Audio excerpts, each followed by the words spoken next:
All right, guys, so welcome to another chalk up session. Today we are focusing on lower body. So we're going to start with this warm up, a 12-minute EMOM. We'll start with high knees. So 15 seconds of high knees, focusing on driving those knees up past the hips and having those runner's arms going as well. Then you transition into your heel kicks. 15 seconds here, driving those heels up towards your bottom and trying to stay upright with your torso. Then you'll transition into your star jumps. 15 seconds of star jumps, making sure you keep those elbows nice and straight and arms all the way overhead to open up those shoulders. From there, we're going to transition into your burpees. 10 burpees on the first round, 12 on the second, 15 on the last round, trying to increase your pace as you go. What we're looking for is that chest to touch the ground every time, keeping the hips nice and high as you kick those legs back in. And as you jump and extend, we want those hands behind the head with those elbows coming out and opening the chest. From there, we'll get into the kettlebell.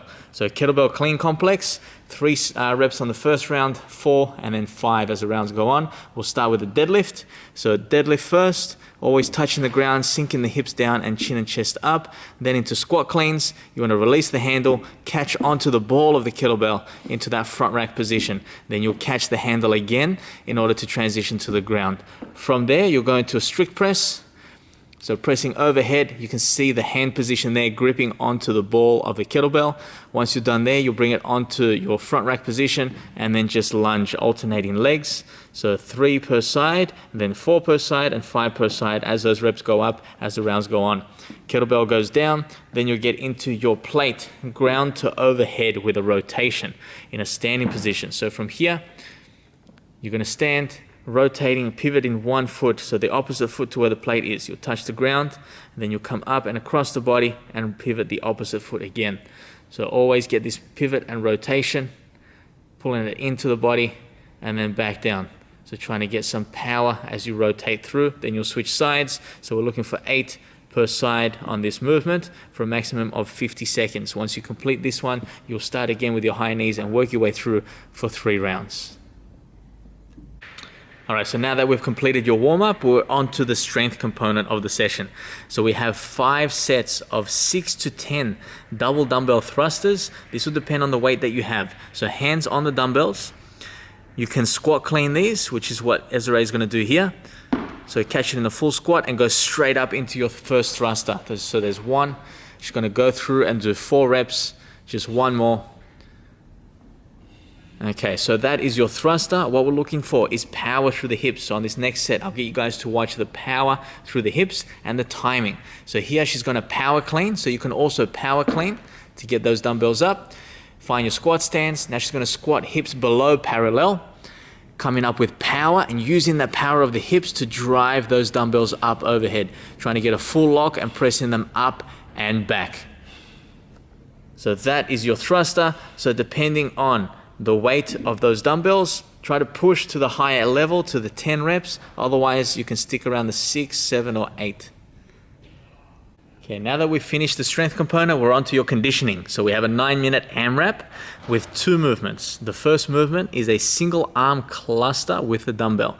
So a dumbbell starts in that horizontal position, hips down, 1 arm out to the side, power through the hips, catch it in a full squat, come up into that thruster position. Then you'll come back down. Both heads need to touch the ground and then go back up into that thruster. So it's essentially a squat clean straight into a thruster. Once you complete one side, you go into the other side. So you can break these reps up however you like. We have 20 reps. You can do 10 and 10 or 5 and 5, however you need to keep moving and finish those reps as quickly as you can with good form. Then we'll go into your second movement, which is a burpee tuck jump over the wall ball. So you're going to do a burpee in front of your wall ball, kick those legs in, tuck those knees up as high as you can for the jump, and then walk in reverse, straddling the ball as you go. So we're looking for the big tuck as if you're trying to jump up and onto a high box. Okay, so we're trying to replicate this kind of movement and this explosiveness in your jump. So the reps there, it's either 12, 10, or 8, depending on your scaling, and we're going for 9 minutes, as many rounds and reps as possible. Now we go on to your auxiliary movement after your conditioning. We've got 3 sets of 15 Butler Good Mornings. So you'll grab your plate, hold it out as if you're holding a tray. slight bend in the knees, and you're going to maintain that same position of the knees the entire time. So don't let that angle increase or decrease. From here, you're going to hinge at the hip, driving the hips back, and trying to keep that plate as level as possible. I want you to imagine that you've got a glass of water, a full glass on that plate, and you're trying to make sure that it does not fall or tip or drop any water anywhere. So making sure that those hands are slightly forward. You can see where those elbows sit. They always sit in front of the body.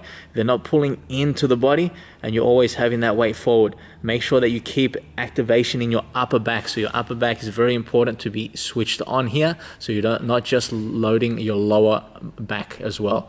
So using your glutes, using your hamstrings, lower back will work, but engage your core and that upper back to reduce the stress on your lower back.